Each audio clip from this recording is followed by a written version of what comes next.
My journey from Genesis to Revelation is endless.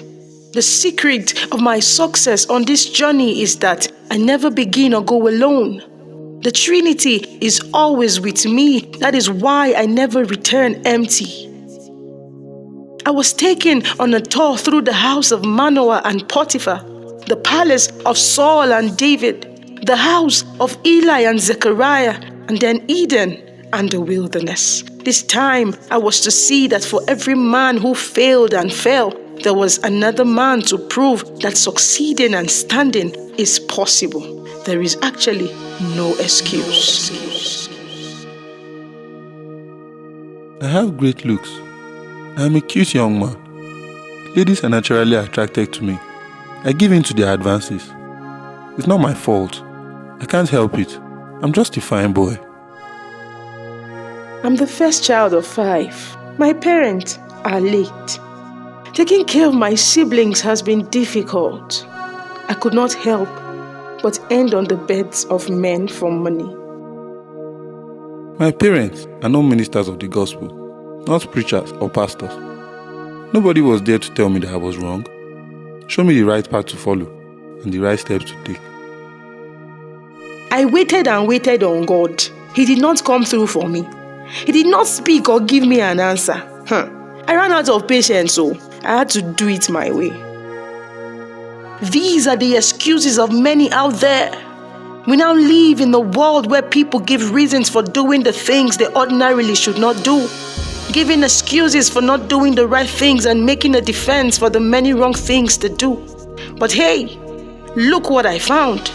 I saw Samson at Manoah's house and Joseph at Potiphar's. Samson had both mom and dad who feared God, put him through and gave him all the instructions he needed for life and destiny. They also rebuked him when he failed or went wrong, yet Delilah brought him to ruin. His fall was irredeemable.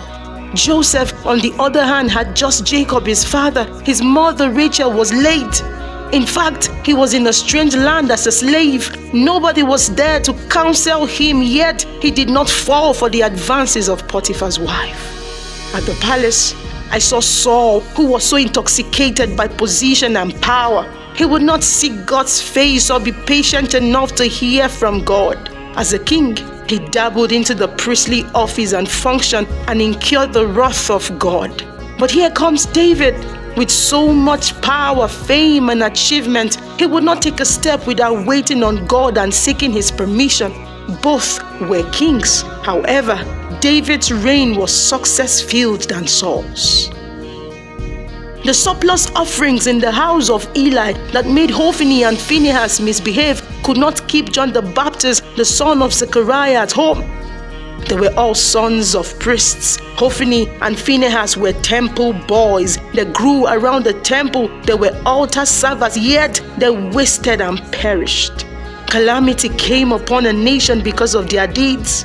John grew in the wilderness, yet pursued destiny and became a great tool in the hands of God, preparing the hearts of a nation to be redeemed to God. This is the part I love the most. Adam.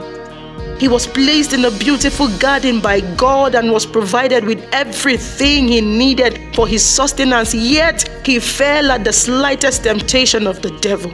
Whereas Jesus, being led by the Holy Spirit to the wilderness, a place dry and dusty, he had no food, no water, yet he was tempted 3 solid times by the devil. He did not fall.